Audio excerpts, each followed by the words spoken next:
Hello, family. What's up? What's up? I hope you're all doing good. Feels like a while before we met each other online.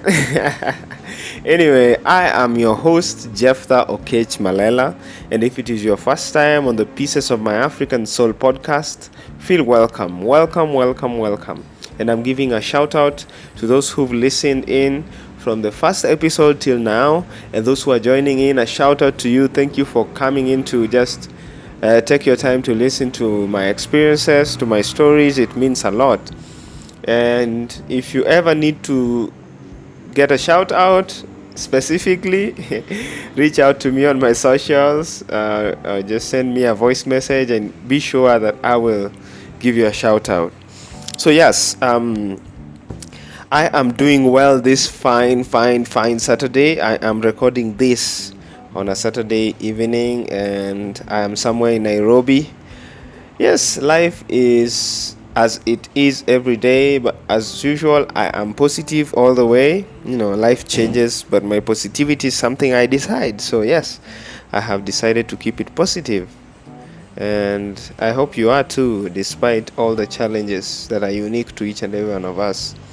One time Obama, when he was giving his acceptance speech in 2008 at Grant Park, I was so keen on listening to Obama because he inspired me. I remember I was in class 7, so of course you can estimate my age now. He said one thing in his speech. He said, and he was speaking, the context was American people, but I attached it to, you can put it contextually. He told them, our stories may be singular, but our destiny is shared. So that I relate it to whoever is listening to this podcast right now, that our stories are different, in the aspect of making it in life, in living well. Our stories are different, but the end point, the end goal for us all is a shared destiny. So keep holding on, and know we may not understand you, but we feel you.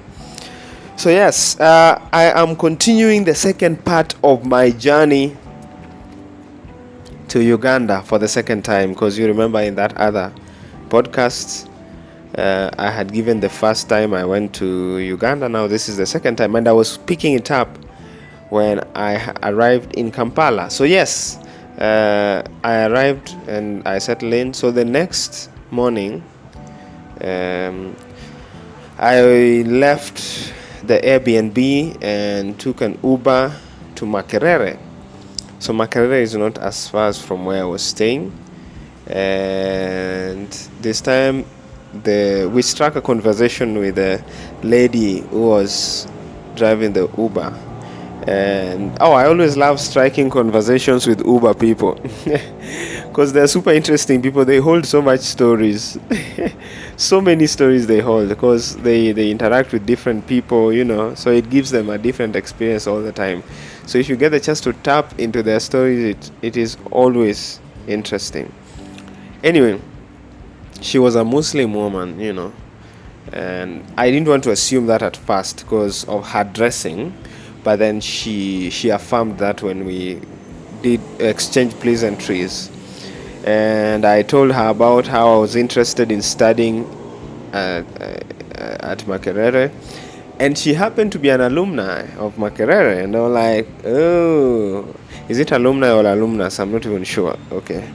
Anyway, she'd gone to Makerere. She'd graduated years back, and she has a family. And this is her side hustle.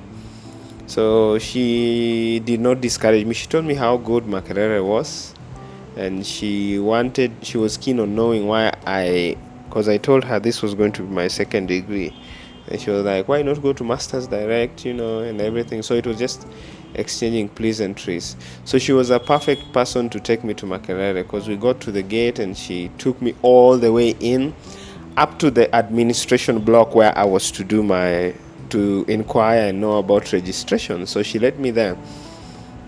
So let me tell you, people, Makerere has that feel to it. It's a very old university and one of the greatest. It is the alma mater for great people like Ngugi wa Thiong'o, whose first novel I think he wrote when he was still in Makerere. And then we have the former president of Kenya, Mwai Kibaki, among many greats who went to Makerere. So Makerere is a really great institution with a really great history. And just there's a way you get into a place and you can tell how special or unique of a place it is, the ambience that is around Makerere just became like a place I was interested in going to school, and then the way the buildings are, the maintenance, it looks really, really, really good. Makerere looks good. So I went to the admin block, and yeah, of course, always say hi to everyone in the building, because you don't know who might help you at any time. Plus, it's also a nice thing just to say hi to people. So I said hi, and then went to the reception, and I told them, I'm here from Kenya. I've come to inquire about the possibility of me studying at Makerere. And then the lady was nice enough to direct me to another office in another building, which I went straight up ahead and found. So it was, I think, on the second floor. So yeah, so I got in. Oh, I waited for a while though, but I got in and I found this man. I explained to him why I was there and what I needed, and he told me apparently I cannot just come from Kenya with my papers and then they get me in directly. So I had to go to the Ugandan examination board, which was it was not so close to not so close to Makerere. So I said okay. So I left, and then I later went to the Ugandan examination board office, which was almost halfway across town. So I get in there, and then I say hi to there are two stops. There's the first stop with the checkup, and then there's the second stop. So at the second stop, they wanted me to leave my passport there.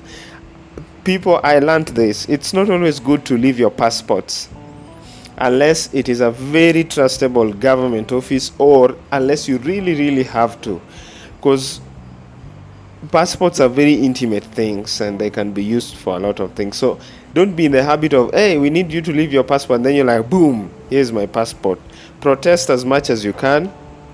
In fact, if you do not have to go in there, don't go in there. Because I remember there's one time in Singapore, which I'll tell you the story. We're going into our building, and they required us to produce our passports, but we refused, and then they still let us go. So always be careful so as to leave your passports aimlessly, or even your IDs. It's not as safe. So yes, so there was a woman and a man who are there, and then the woman sees my passport and my name, and she goes like, unatoka Kenya? That's Swahili for, are you from Kenya? And then I'm like, yes, ninatoka Kenya. Oh, then she was like, I am Kenyan too. And I told her, whoa, you're Kenyan, how come you're found here? And then she said, hali ya kazi. So Kenyans, you people are resilient. You're found everywhere, even in Uganda. You guys work everywhere.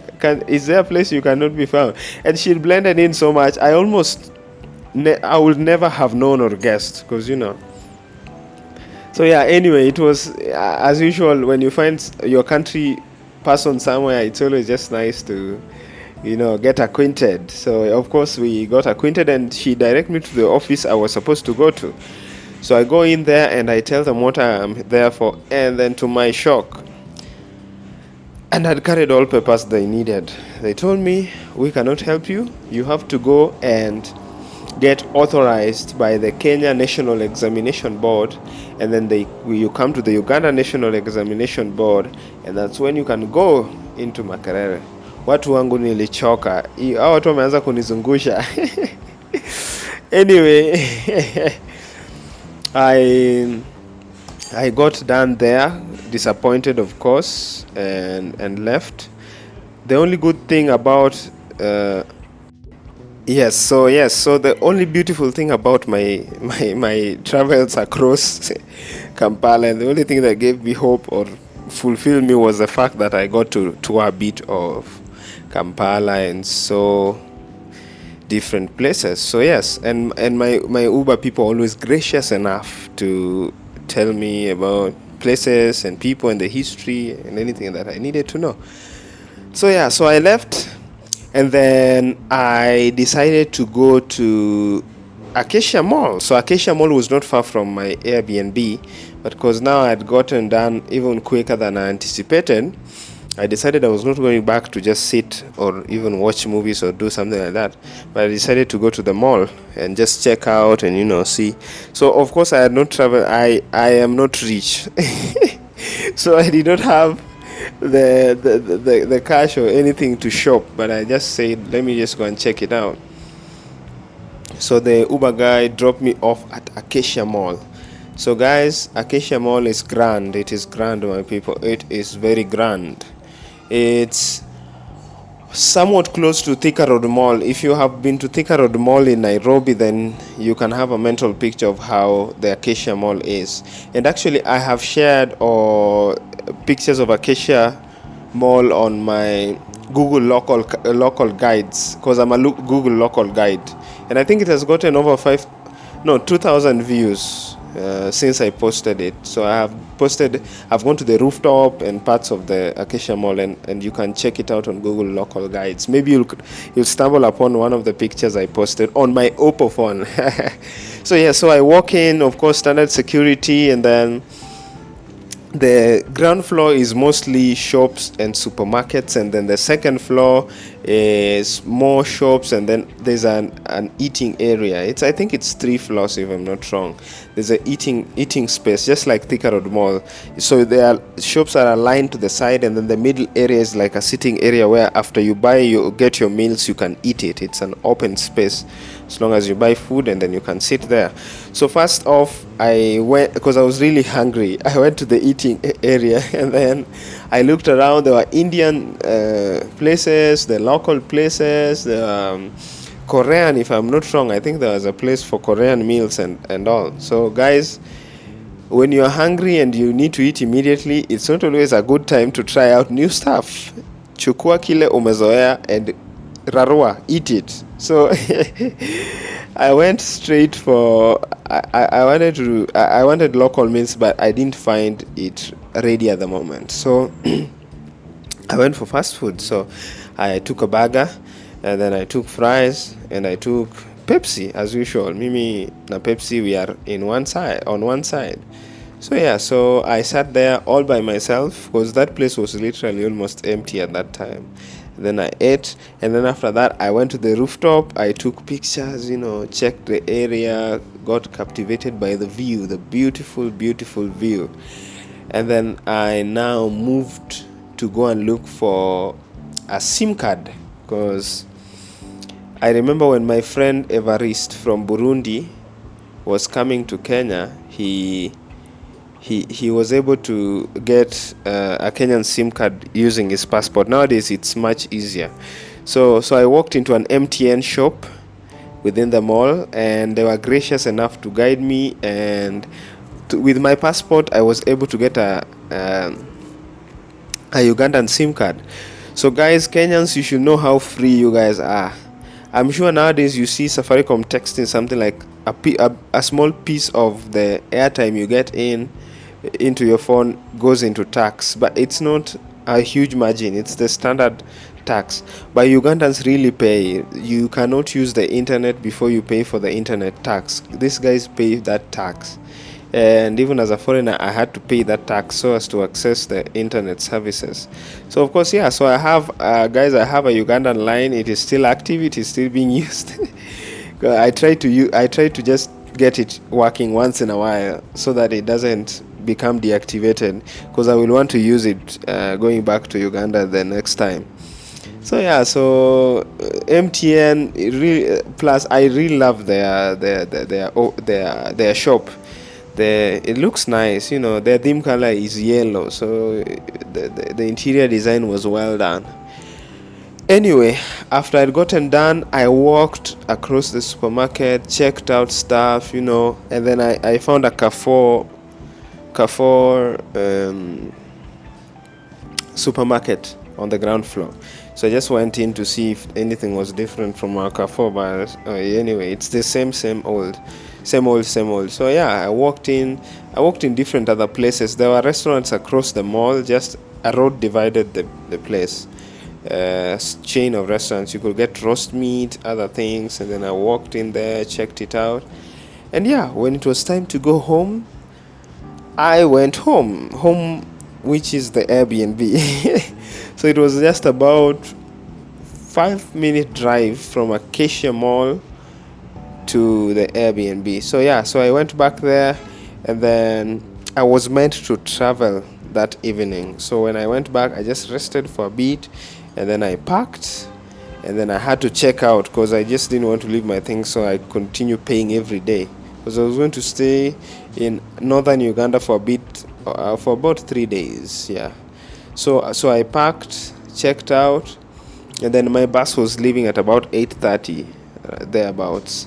Yeah, so at about 7-ish, I left the Airbnb, thanked my hosts, and affirmed them I was going to come back and stay for a night, or was it a day? I don't remember, but I think I will figure it out. Yeah, so I left the place and then headed for the bus station. So, because I had taken in the details of the bus station, the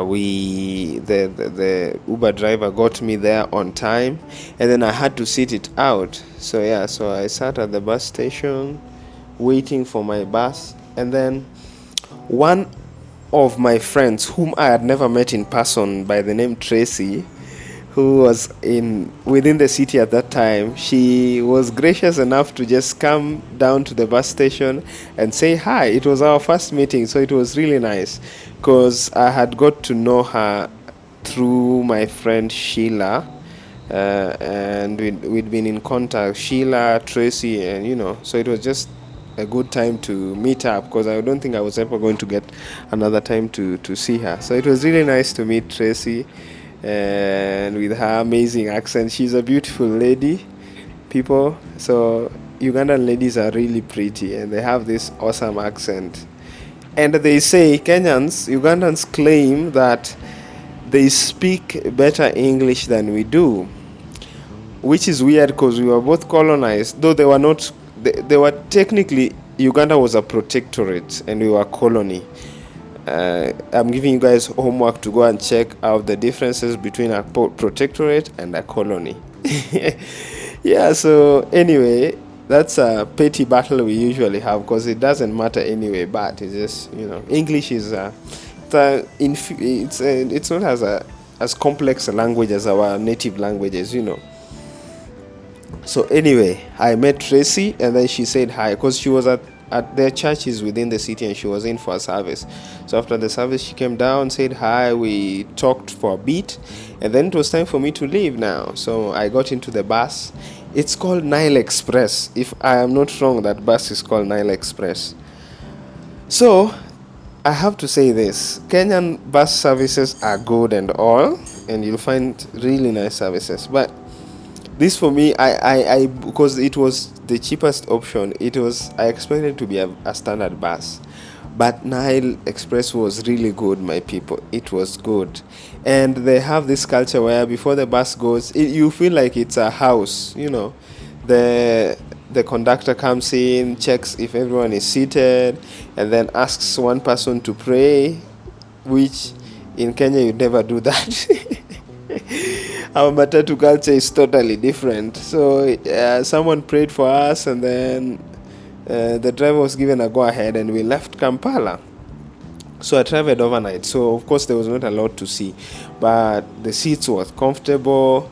There was a charging spot, and I didn't have a nagging neighbor. So it was it was a pleasant 10-hour drive. I think we had one stopover before we reached Arua. So yes, of course I got to Arua early morning, and my friend Dennis came for me. So my friend Dennis was my host for the days I was in Arua. So as I told you guys, Arua holds a special place in my heart. And I think for me, if a place or a person feels like that, it's always just, there's a joy that comes with seeing them again. I'm just always bubbly and happy, and it's a whole experience for me. So just going into Arua, even though under different circumstances, this time was just so nice. And I saw Dennis came for me. Me and Dennis always tease each other. Different, especially on the line of food. I always feel like Dennis is always grabbing my food, which is unfair. Dennis, if you're listening to this, you still owe me 1 kg of fried liver, and I am coming for it this year without failure. And even more that now you're not alone. It is Mr. and Mrs. Dennis. You guys now make it 2 kg and then you guys fry it together. I am coming for my liver.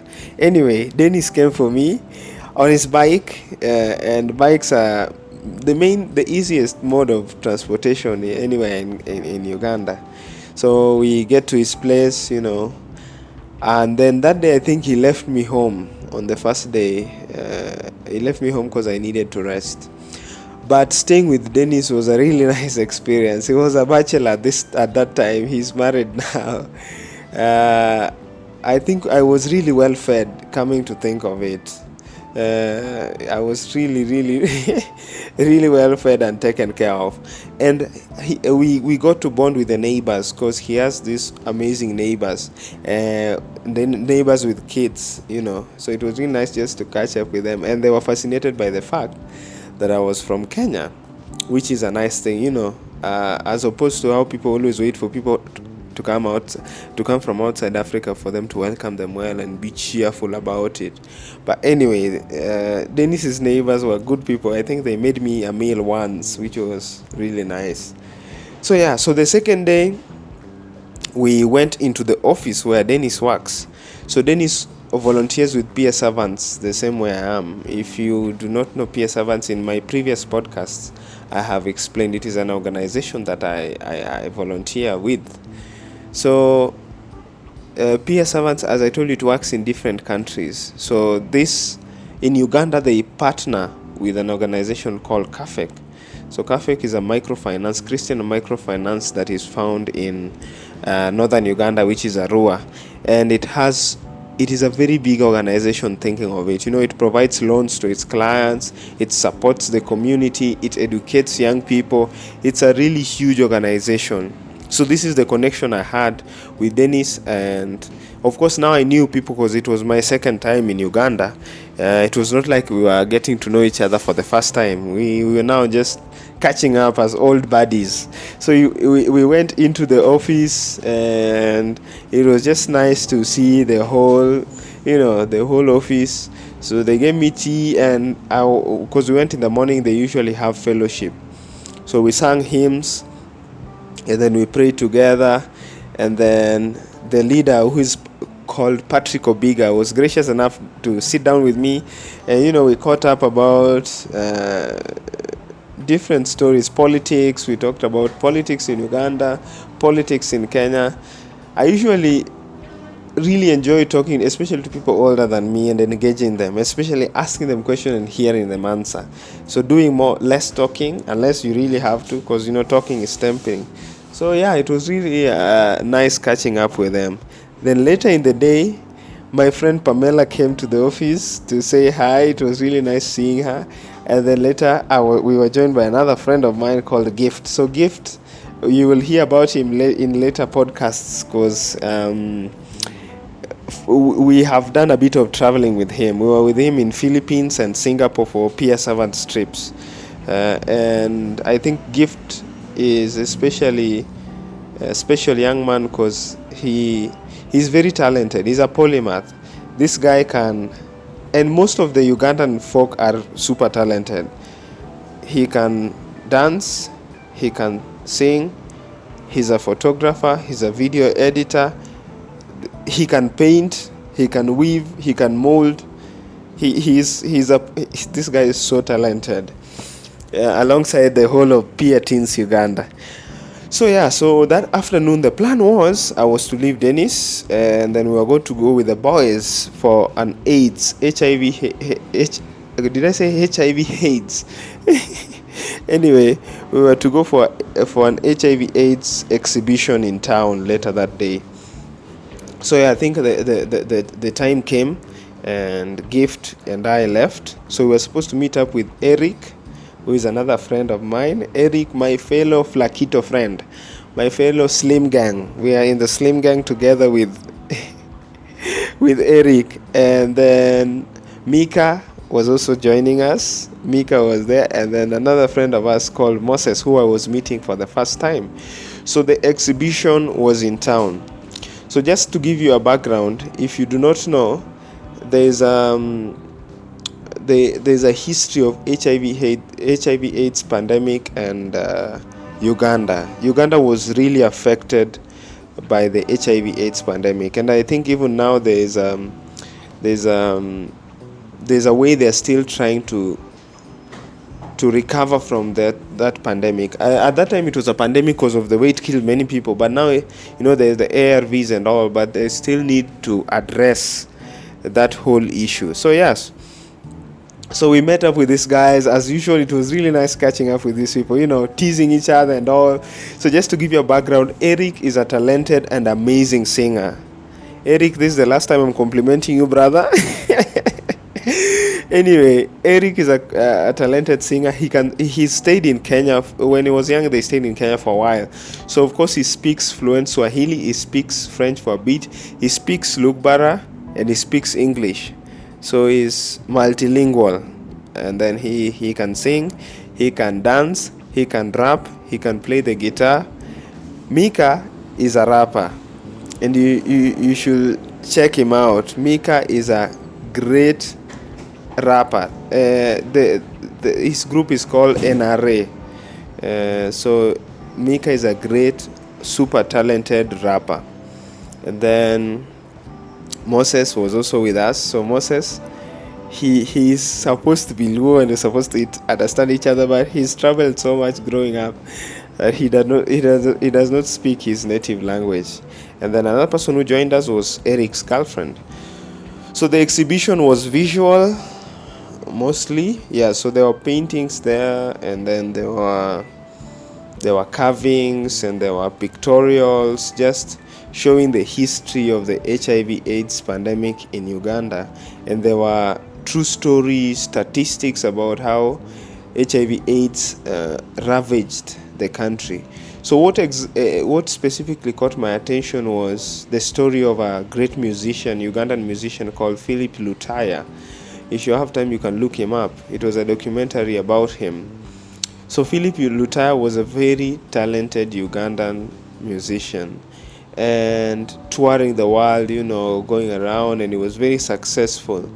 So Lutaya contracted HIV/AIDS, and at that time in the 80s there were no ARVs, and the only way was to just survive, maintain it until you passed on.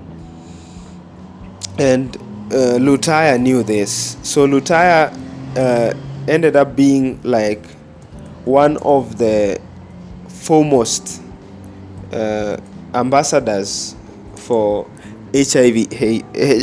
Wow, this is I skip it. HIV AIDS. I end up saying AIDS all the time.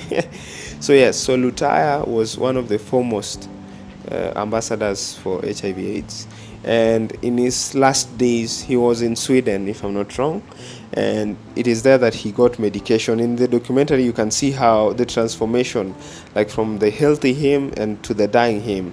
It was really sad to watch and really hard to watch. And there was a lot of stigma that came with his condition, and he was the first and foremost people to say you can live normally with people who have HIV/AIDS. Then they should not be alienated, they should not be stigmatized, they should not be separated, they should be treated, because people at this, we've learned this in school. There are outrageous ways people think that people with HIV/AIDS can infect them, which are all lies. These people, we can live with them normally as we do with other people. So Lutaya was very vocal. In fact, Just right before he died, he left Sweden and flew down to Uganda, and he was given a hero's welcome, and he held a concert and launched a song which is still heard of up to now. I have forgotten the title, but I will remember to tell you guys in the next podcast about the title, or if you can reach me after this, I will find it out, or if you look up Philip Lutaya. So he came back and even went back to his native home and spoke to people at a large gathering in their church, and he continued campaigning and speaking against stigmatization against HIV/AIDS up to the moment he died. And this is me just giving you an overview. If you watch that documentary, it will touch your heart, because he was speaking on behalf of very many people, and he started a foundation upon which a foundation where people could just come in and feel comfortable and not feel stigmatized, and find support, which I think is still continued by his children up to now. So that foundation has been at the forefront of really supporting people who have been infected with HIV/AIDS, especially in Uganda. And I think, Mika, I saw a tear in your eyes, man. I'm sure I saw a tear in your eyes. Eric was now a mess. Eric cried and fell on the floor. For me, a tear might have slipped and fell, but it was not as bad as Eric's and Mika's. Gift was a strong man, and Eric's girlfriend was also strong. Anyway, guys, I'm just playing with you. It was a really nice experience to come for that exhibition. It gave me an insight into Uganda's part of Uganda's history. So yes, so after the exhibit, of course, we now decided to go into town, and in town we were going to meet Mika's sister. We were going to meet Liz. Mika's sister is called Liz, and we were going to meet my friend Sheila. So yes, so we left the exhibit, and then we went into town. So we decided to walk, and guys, Arua is just, it deserves to be called a city. It's a city in the sun, though. There's a lot of heat there. So I've told you in the previous podcast about how large the hospital is. It's a huge hospital. So anyway, we passed the hospital, we went into town. The roads are really good, and then they have the whole setup. I think the capital of the Anglican Church in Uganda is found in Arua, if I'm not wrong. Yes, it is found in Arua. And then you can find mosques. It's a whole. There are Muslims, there are Christians, it's a whole mixture. So you cannot assuredly say Arua is not diverse. So guys, the mission now was to go and eat, and they were taking me to a place called Bongo and Rolex Center. I will later explain to you what Bongo and Rolex are. So we walk into town. We were now going towards evening now. So we meet, Eric's girlfriend had to leave us, unfortunately, but it was all right. We had gotten to spend time with her. So we walk into this favorite spot. These guys usually come here, and I saw from the look of the waitresses that they really knew these guys always come here to just eat. And then as we walked in, you could see the food people. So let me tell you, Bongo is fermented milk. I don't know why they call it Bongo. And then Rolex, you have to have Rolex if you go to Uganda, is fried eggs rolled in chapati. My people, this thing you can eat until you lose yourself. This thing was delicious, amazingly beyond and above delicious. Anyway, we walked in there and then ordered Bongo. So people, I want to expose you, Eric, Mika. I want to expose you guys. Gift, I have to tell the world what you guys did. So there's a terminology there. It's called 4x6. So when I say 4x6, it means 4 chapatis, 6 Rolex, or 6x6, 2x6. Personally, I had a 2x2. If I'm not wrong, Mika, you had a 6x6. Eric, and he's slim like me, most likely had a 8x8. Gift, you had a 4x6.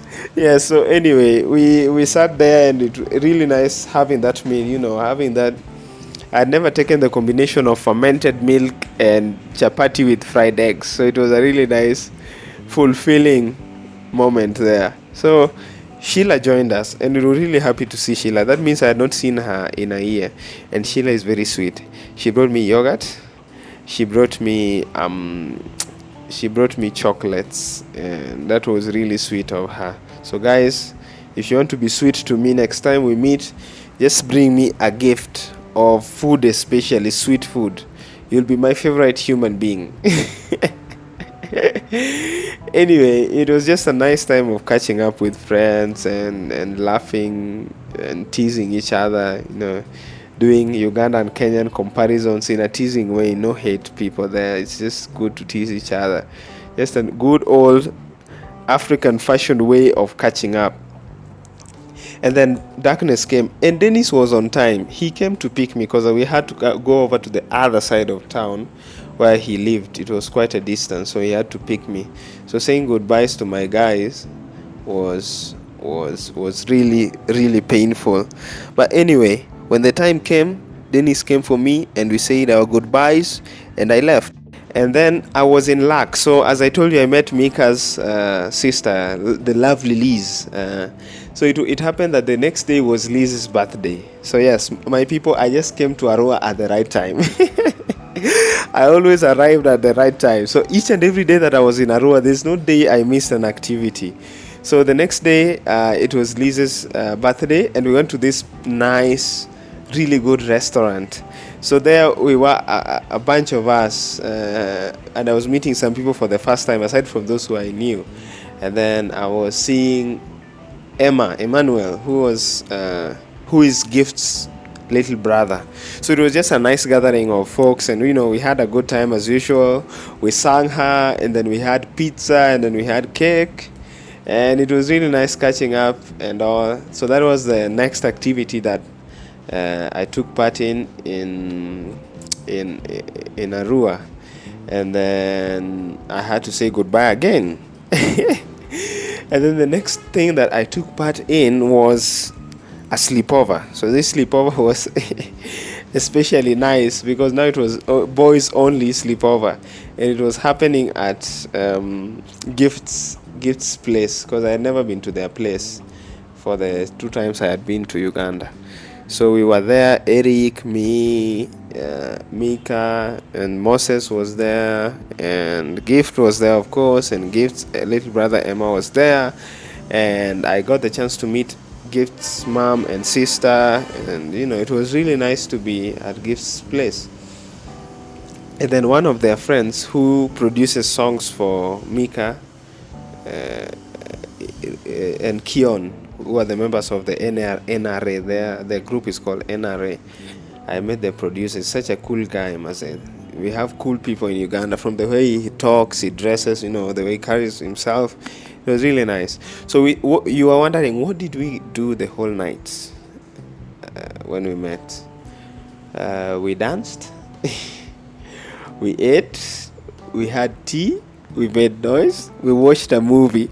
I don't remember the movie we watched, but I remember we watched a movie, and it was on my laptop. But I think we got tired at about 3. And the reason why we really had to sleep, because the next day we were waking up to go to church. So yes, so we had a sleepover, and guys slept off one by one, until we were, all of us slept. And then we had to wake up super early. People, you should know the feeling of sleeping super late and waking up super early. It's like your body has been separated from itself. It has been literally plucked, and you can feel the pluckings, and it's like piercing you, and your head is hitting against the walls of your skull. Like your brain is just pounding and pounding. It's not a really good feeling. But after a cold shower, you always feel good, but only until you are in a setting where sleep is being soothed. So anyway, we woke up on time, and we hit the road. So Kafek has a van that is usually used, because here's the thing, people Peer Teens Uganda are amazing. Every single Sunday without failure, they go into prisons in Arua, they go into juvenile centers, and they share the word of God with these people, and they listen to these people, and they dance with them, and they sing with them. And guys, you can imagine if you're in prison, if someone can come to you once in a week just to give you a different feel of the environment, of yourself, it is the best feeling ever. And this is what Peer Teens Uganda do. They do it, and it's really amazing. So this was another chance for me, because this was going to be the second time. The first time within that week I was there, we had gone, because there's a midweek one. We had gone with Eric, and we had spent time with the kids in juvie, and because I had taken a course in theater for development, I decided we were going to do a drama together with these kids, and I had not written that drama. We were going to improvise in that moment. So Eric and I came up with a supposed storyline, because we wanted to know why were these kids here, and what did they feel about being in prison at such a young age. So we formed a story about in the area of being in prison. And of course, I acted as one of the prisoners, and Eric was a police officer, and we had kids who were lawyers, and I had my lawyers, and then we had another kid who was a criminal, and then the kid had their lawyers, and then we had another kid who was the judge. And it was a really funny moment when I was being taken out of court for obstruction, and Eric decided to be extra. He really lifted me. I think I have those pictures somewhere in my gallery. He lifted me up, and those kids burst out in laughter because it was so dramatic. But anyway, at the end of that play, we ensured the moral story was of hope, to tell them that everyone makes mistake, and there's a chance for you to redeem yourself and to have another chance to life outside the walls of that prison. And I saw how the kids were moved and motivated after what we had done, and by the time we were leaving, the kids were energized. So that was the first thing, the first time I was there. So for this second time, because I had been to the juvie, I went, because we were separated in two groups, the group going to the juvie and the group that goes to the prison, the adult prison. So this time I was taken to the adult prison, men's only prison. And there you hear stories of people who are in for different things, and people who are sometimes older than your dad or old enough to be your dad. It was just nice listening to them joining us in hymns and speaking to them and introducing myself to them. It's fascinating to always meet someone who's not from a foreigner. It's always nice because they give you a touch of they are a piece of the world brought to you. So when I introduced myself and told them about where I was from, they were really happy. And I said hi in Lugbara, which I had been taught. So I said hi to them, and then you go Mamuke. So I said hi to them. It was a really life-changing time to be with those prisoners, and to know that life is not always about you and about your environment. There are people who go through life differently. So after that, my busy schedule, which was ensured by Dennis, we said hi. We said bye at the cafe office where we had bananas to the field. But Dennis warned me not to have a lot of bananas because there was a plan for me that afternoon. So the plan for me was that we were going to visit Dennis's auntie. So Dennis was raised by his auntie most of his life. So he decided it was good for me to meet his family. And because Sheila and Pamela were free, they were joining us. So we go there, and people, let me tell you, as I told you earlier, Ugandans are extra. Men, they will welcome you, from the pleasantries, from just the stories, and then the food. We were just 4 of us, and plus 3 of the family members, Dennis's cousin and their friend. The food was so much. People, I ate to my fill. I ate so much. Anyway, it was a nice spending time with Dennis's family and catching up. I always love meeting my friends' family and them meeting mine. So just expanding that network is always really a nice feeling. So it was a sad day after that, because now that was my last day in Arua, because I was now leaving. So after that, we went back. I said bye to Sheila and Pamela because I was not going to see them again. The rest of the gang was going to see me off at the bus station. So people, let me tell you, when it was time for me to leave, people, it was painful. Those memories, the memories of going to the fish market and getting fresh fish with Dennis and coming back home to just fry it. Memories of my fried liver with Dennis. Memories of Bongo and Rolex. Oh, anyway, I think I was just going to miss Arua again, seeing my people for another time and getting the chance to hang out with them. When it came to time for goodbye, I was a mess. And the whole gang had come to see me off. Dennis had taken me to the station. Gift was there. Keon, who had not been able to join us, was there. Liz was there. Moses was there. Eric, Mika was there.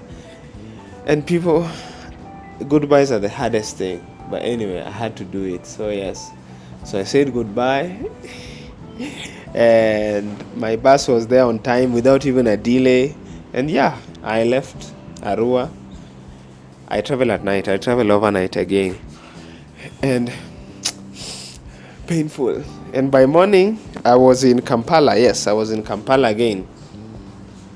So in Kampala, I arrived in Kampala in the morning, but then I had to leave that evening. So the deal we struck with my Airbnb host, Miriam, was that I would pay for half a day. Technically, it was like spending a night, but within the day. Anyway, that's the deal we struck. And as I told you, when you're traveling, it's always good to strike deals so that you don't suffer. So I arrived at the residence in the morning, had showered, and then had breakfast. And then there was a mention of a university within the city, which was called Cavendish University, a private university. So Sandy and I decided that let me go and check this university out, and if it is a viable option, as opposed to Makerere. So yeah, so I did not drive. I was driven. I took an Uber to Cavendish University. So Cavendish University happens to be right across the United States Embassy in Kampala, and it's in a very nice area because the embassies love to take the good places within the city. So Cavendish happens to be on one building. So the school, the main branch is in one building. I think they have another branch in another part of town. So I go in there. It's a very chilled place. So of course, private universities, you expect them to be extra over the top, because I had never heard of Cavendish before. I'd never visited Cavendish before. So the guy who I was attached to really wanted me to go to Cavendish, thinking of it now. Because I got in and he took out the papers, he wanted me to sign in at the moment, and then I was telling him, I just have come for inquiries. I'm not getting into Cavendish today. So anyway, he gave me all the details, and then he insisted, to start the process, he had to take a passport photo of me, because I told him I didn't have a passport photo of me. So I was asking him, is there a place I can take passport photos? Because in Kenya, you go to the cyber cafe and you take the passport photos. Apparently, there are no such places. So what does this guy decide to do? He decides that he wants to take a photo of me with his phone. And I told him, your personal phone? And he told me the school phone. Okay, then I said, all right. Then we went to some back place within the school and they took the photo. So that was my first red flag. I think I have a problem with people who are not as professional, because I have come here, I'm a prospective student, and you're doing things half-baked.